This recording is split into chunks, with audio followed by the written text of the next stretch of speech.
प्यारे साथियों, सभी अधिवक्ता बंधुओं और बहनों को हमारा अभिवादन। आज हम अपनी बात उत्तर प्रदेश उच्चतर न्यायिक सेवा 2020 की परीक्षा में अंतिम रूप से चयनित टॉपर जयपुर की रहने वाली राजस्थान और हरियाणा में विवाहित सुमित जी की पत्नी, धर्मपत्नी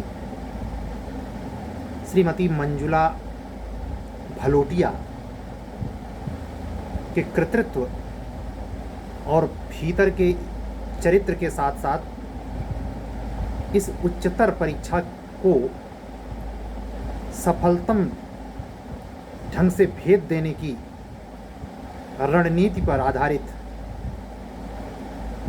2 लिंक हमने अपने स्टेटस पे डाल रखे हैं। आप सभी से विनम्र रिक्वेस्ट है, जो अधिवक्ता बंधु या बहनें हमारा ये वीडियो देख रहे हैं, वो उस लिंक को, मैं चाहता तो ये लिंक इस डिस्क्रिप्शन बॉक्स में भी डाल सकता था, लेकिन नहीं। आपको भी 2 कदम, अटल जी की एक योजना थी स्वजल धारा योजना, उसका टैग स्लोगन था 2 कदम आप चलो, 4 कदम हम चलेंगे। यानी सरकार 4 कदम चलने को तैयार है, लेकिन तभी जब आप खुद से 2 कदम चलेंगे। तो मैंने जानबूझकर वो लिंक, वैसे ऑटोमेटिकली आपको यूट्यूब पे मिल सकती है, यूट्यूब का ही लिंक है, एक हरिभूम चैनल है और एक प्राइवेट कोई चैनल है जिन्होंने श्रीमती मंजुला भाटिया के घर से इंटरव्यू लिया है। तो दोनों लिंक आज शुक्रवार के दिन तड़के 12:30 बजे के पहले ही शेयर किए गए हैं। आप उस लिंक पर जाकर उनके महत्वपूर्ण अनुभवों और इस परीक्षा में आने वाली तमाम तरह की परिस्थितियों से खुद को परिचित कर सकते हैं, प्रेरित हो सकते हैं और नए रूप से कमर कस के तैयारी में जुट सकते हैं। तो पहला तो संदेश ये था, उत्तर प्रदेश उच्चतर न्यायिक सेवा 2020 की परीक्षा में अंतिम रूप से सफल टॉपर्स श्रीमती मंजुला भलोटिया का। दूसरी बात जिस पे हम चर्चा करना चाहते हैं आपसे, चर्चा इस समय अभियोजन अधिकारी मुख्य परीक्षा के संदर्भ में एक बात के लिए बहुत गर्मागर्म चल रही है। क्या विज्ञापन में प्रकाशित 44 सीटों की इतर सीटें कुछ बढ़ गई हैं?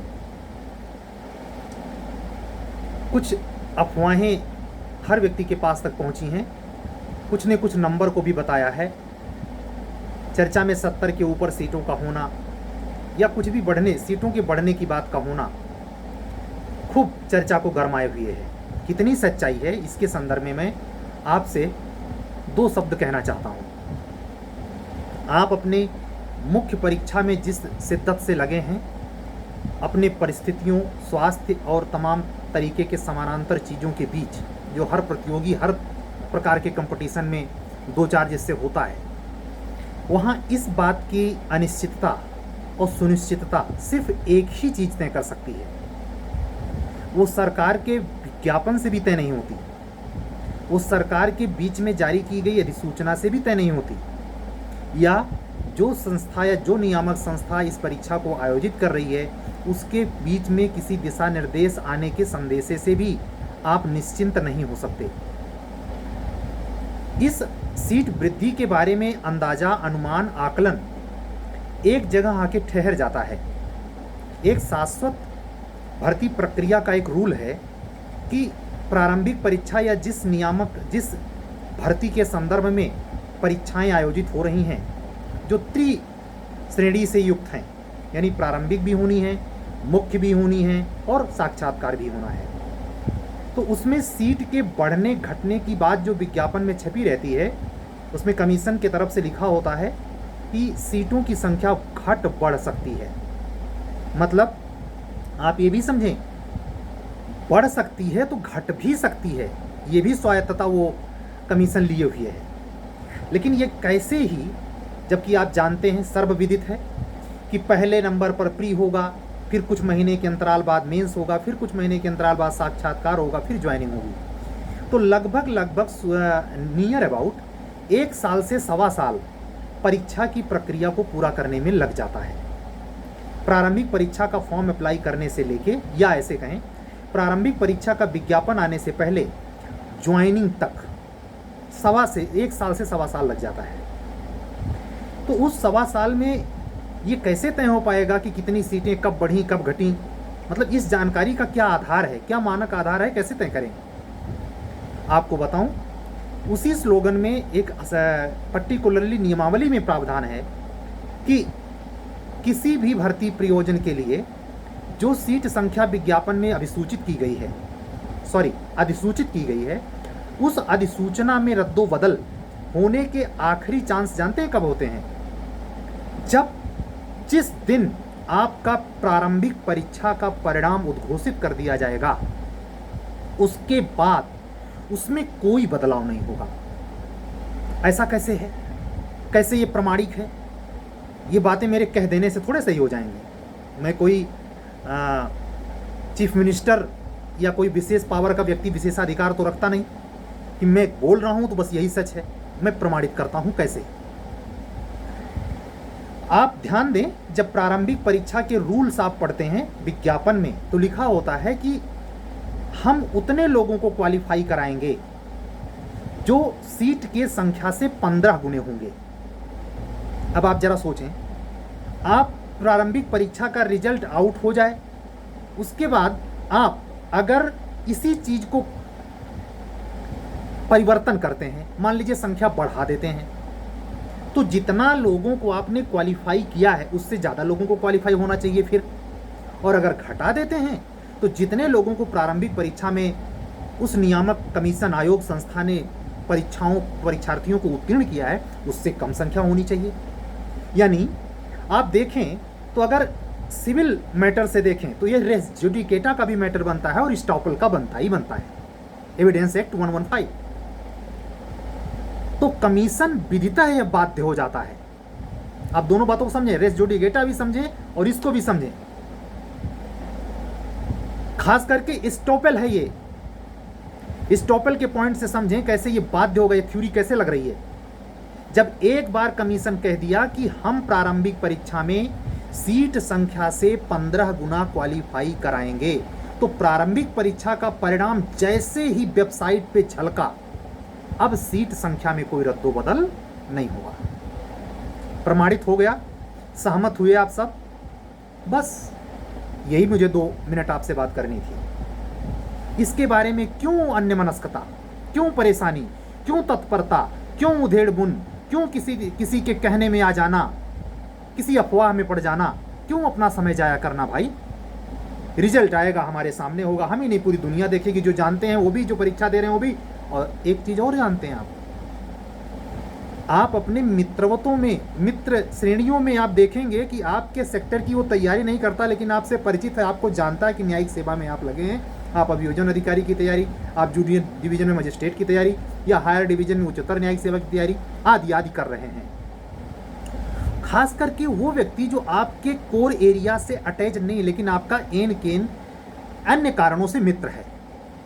आप हैरान होंगे, आपकी वो गजब की मॉनिटरिंग करता है। आपको शायद रिजल्ट आने का पता बाद में चले, उसको पहले, और वो आपसे अगर डायरेक्टली नहीं पूछेगा तो इनडायरेक्टली पूछवा लेगा कि देखो उनको हुआ कि नहीं। यानी चिंता आप इस कंपटीशन में जितना करते हैं खुद की, उससे ज्यादा कई गुना अधिक चिंता करने वाले और बैठे हैं, जो कंपटीशन में असफल हो गए, ओवरेज हो गए, और इस टेंडेंसी के धनी रहे हैं कि पूरा लाइफ इसी में खपाया है, दूसरे का ताकने झांकने में। वो अब भी मृत सैया के पूर्व तक इस आदत में परिवर्तन नहीं करते। इसीलिए चाहे यूट्यूब हो, ट्विटर हो, सोशल मीडिया का कोई चैनल हो, व्हाट्सएप हो, अफवाहें इसीलिए बल पाती हैं, अफवाहों का बाजार इसीलिए गर्म होता है।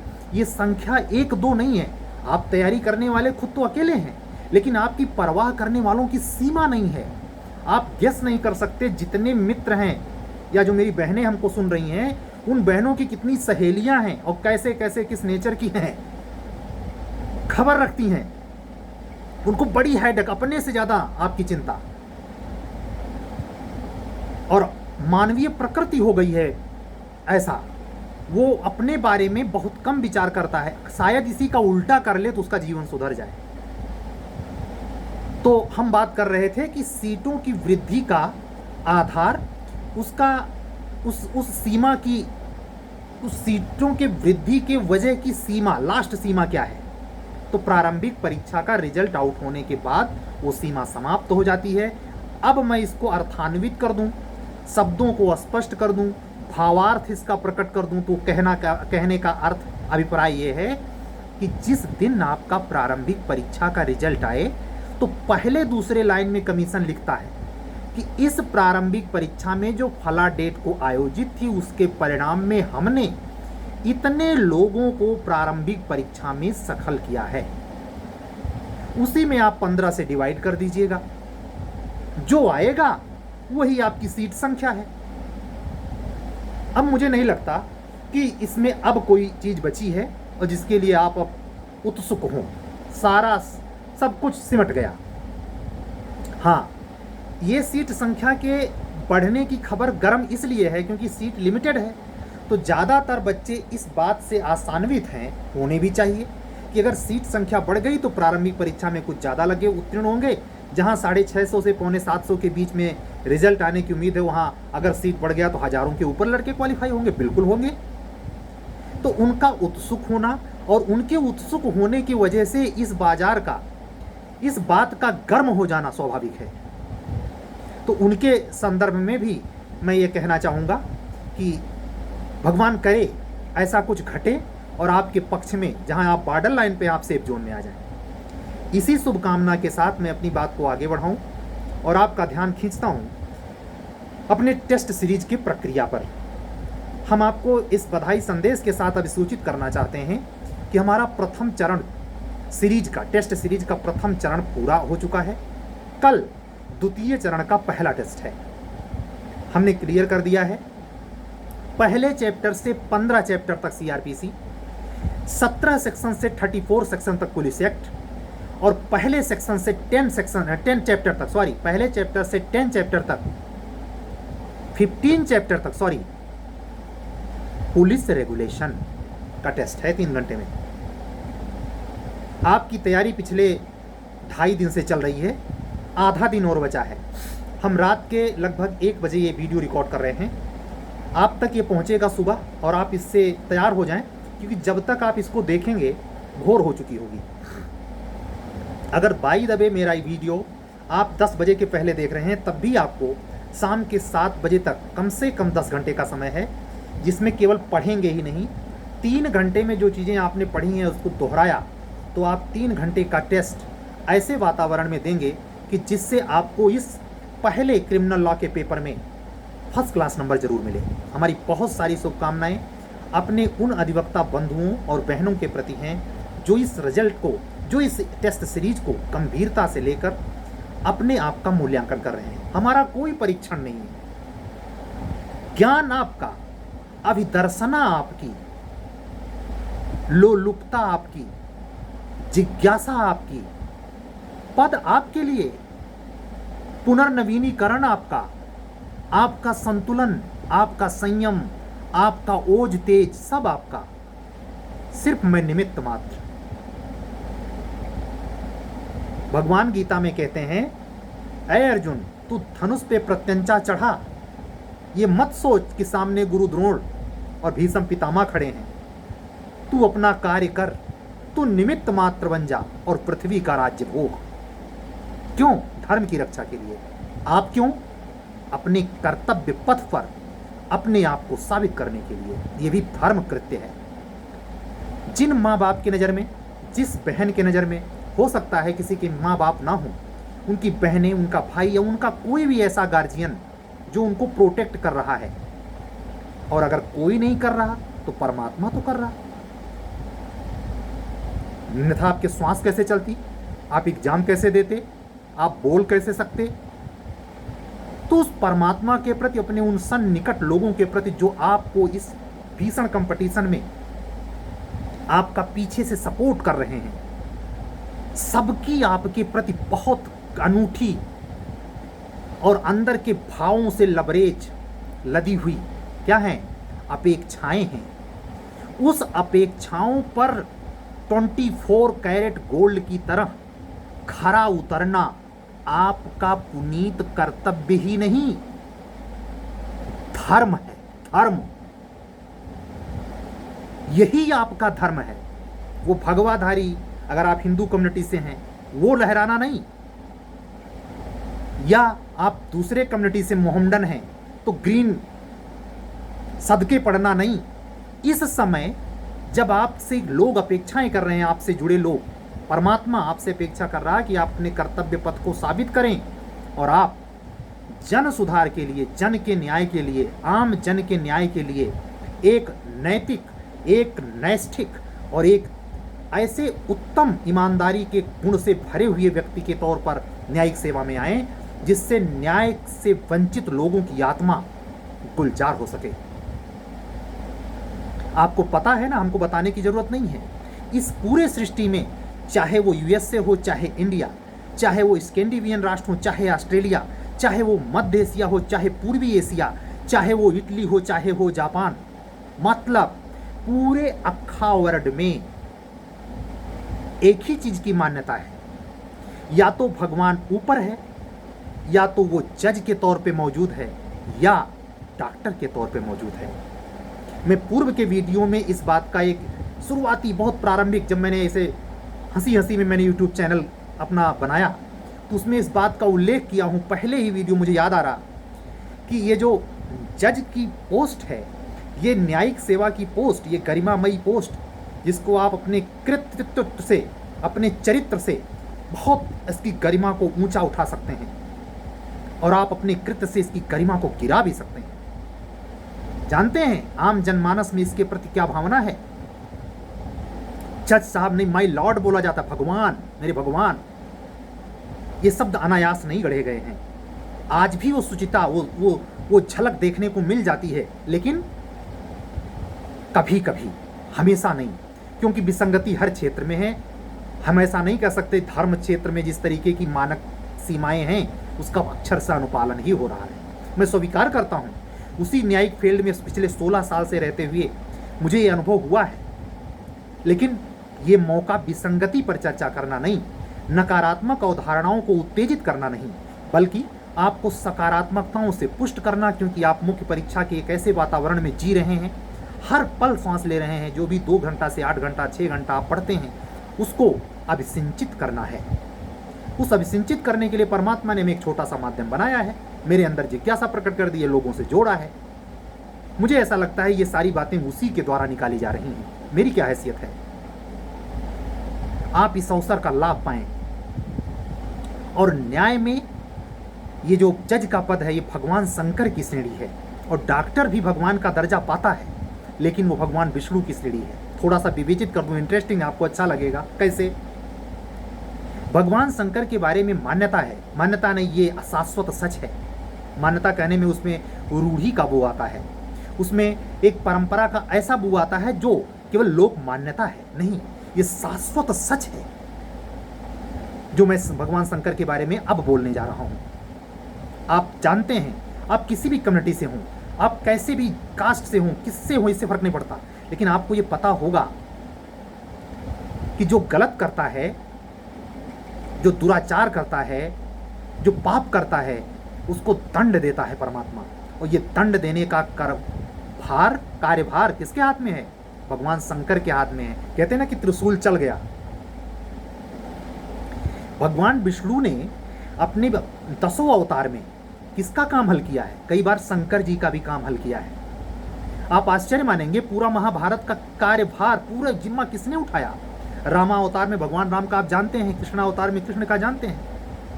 यहाँ कहीं शंकर जी प्रत्यक्ष नहीं होते, लेकिन ध्यान रखिए, अन्यायकारियों के बारे में जितनी चीजें भगवान विष्णु अपने सुदर्शन चक्र से या लोगों को मारते हुए दिख रहे हैं, अधर्म करने वालों का विनाश करते हुए दिख रहे हैं, वो किसके तपोबल से हो रहा है, किसके प्रभाव में आ रहा है? वो घटना किसके हो रही है?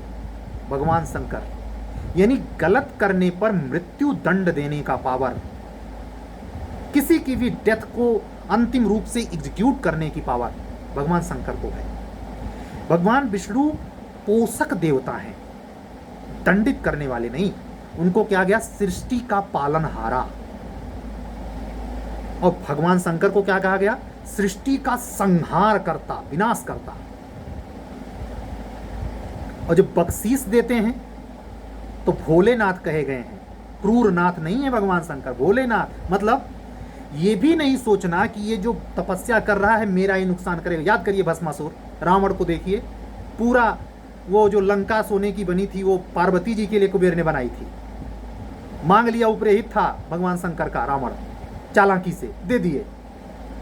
भस्मासुर वाली कहानी तो जानते हैं, उसकी चर्चा में नहीं पड़ते। मैं इस कहने का मतलब ये कि भगवान शंकर का जो नेचर का स्ट्रक्चर है कि खुश हुआ तो अपने ही सेवक को, अपने ही भक्त को सब दे दिया, और अगर भक्त ने गलत किया तो विष्णु से मरवा दिया, दंडित करवा दिया। यानी दोनों कार्य, अगर आप अदालत में निर्दोष हैं तो आप बाइज्जत बरी भी होते हैं कि नहीं होते?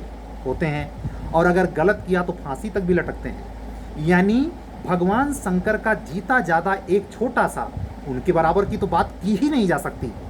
उस जगत नियंता, जगत परमेश्वर भोलेनाथ वो अनंत अनंत हैं, उनकी सीमा का पारावार नहीं।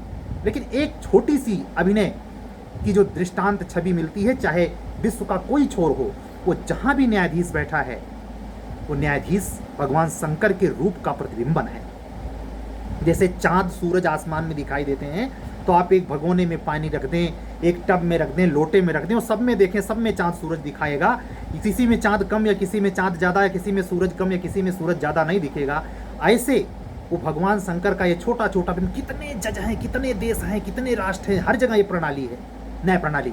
तो जहाँ जहाँ भी जज बैठा है वो किस रूप में है? भगवान शंकर के रूप में है। और ये जो जितने डॉक्टर हैं, डॉक्टर आप याद कीजिए, सद्भावपूर्ण कृत्य, प्राइवेट डिफेंस के पहले वाला एक्सेप्शन वाला चैप्टर आईपीसी, जिसमें डॉक्टर सद्भावपूर्वक मरीज की चिकित्सा ऑपरेशन कर देता है, हालांकि मरीज मर जाता है। तो क्या आईपीसी अलाउ करती है डॉक्टर को दंडित करती है? नहीं, क्योंकि उसका आशय कभी मारने का नहीं होता। लेकिन यहां वही लॉ, वही शाश्वत रूल नेचर का, नेचुरल स्कूल याद कीजिए, जूरिस्प्रूडेंस में क्लियर कर देता है कि आपको दंड देने का अधिकार न्यायाधीश रखता है, डॉक्टर नहीं। डॉक्टर ने अगर ऐसा कुछ भी दुराशय पूर्वक किया तो डॉक्टर कटघरे में आ जाएगा। अब आप समझ गए होंगे मैंने डॉक्टरों को भगवान विष्णु के रूप में क्यों लिया, भगवान का दर्जा दिया। दोनों भगवान हैं, भगवान शंकर, भगवान विष्णु। और इनको जजों को मैंने क्यों भगवान शंकर की श्रेणी में रखा।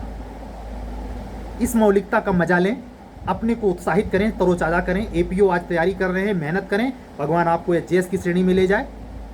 लेकिन एपीओ बन जाएंगे तो और आसान हो जाएगा। इसलिए मौके को ना गंवाएं, मौके को ना चूकें, किसी अफवाह में न पड़ें, समय को बचाएं। टेस्ट के प्रति हमारे अपनी शुचिता का ध्यान रखें, ईमानदारी बरतें, इधर उधर की कॉपी करने से बचें। ये सिर्फ आपका है, मेरा कोई मूल्यांकन इसमें नहीं होगा।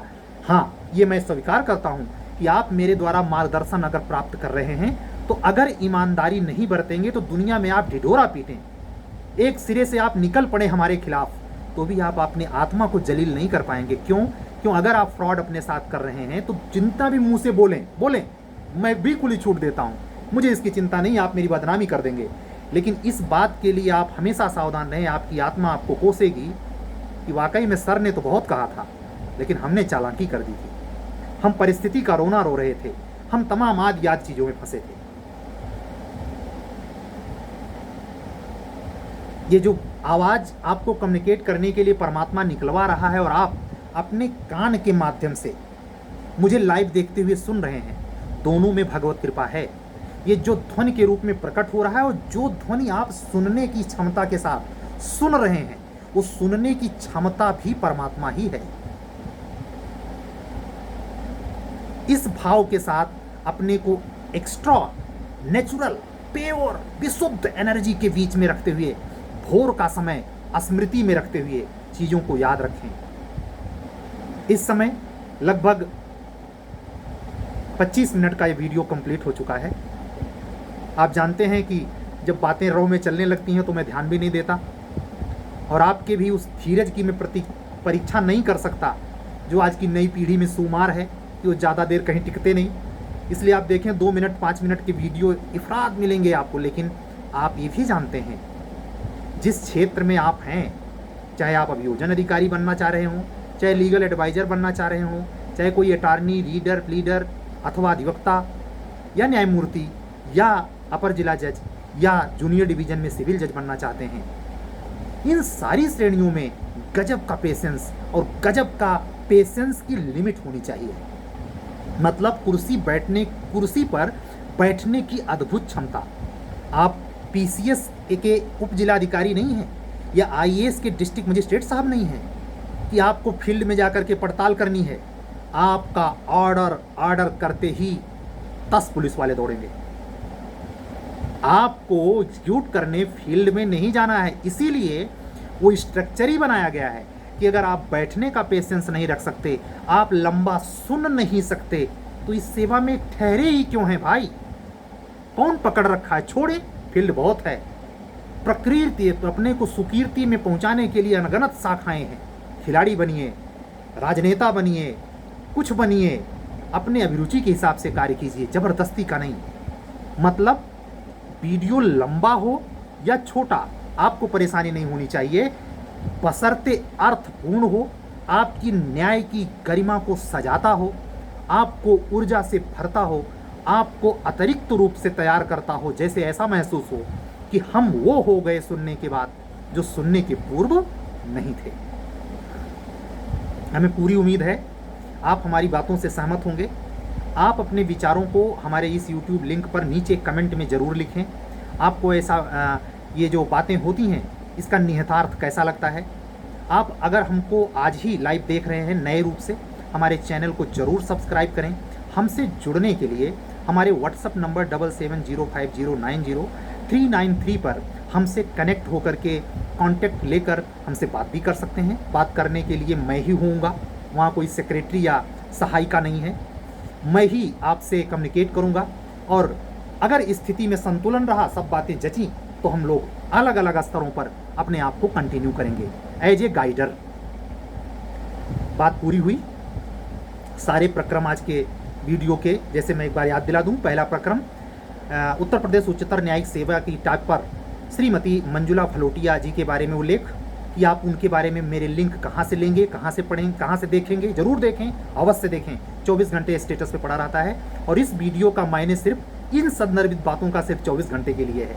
बाय द वे ये लिंक बाद में कोई देखे, कोई फर्क नहीं पड़ता। इतने हिस्से को छोड़ के बाकी बातों को देख लेगा, सुन लेगा, क्योंकि वो स्टेटस का लिंक आपको हो सकता है सुओ मोटो किसी अन्य के माध्यम से मिल जाए, ऐसी कोई बड़ी बात नहीं।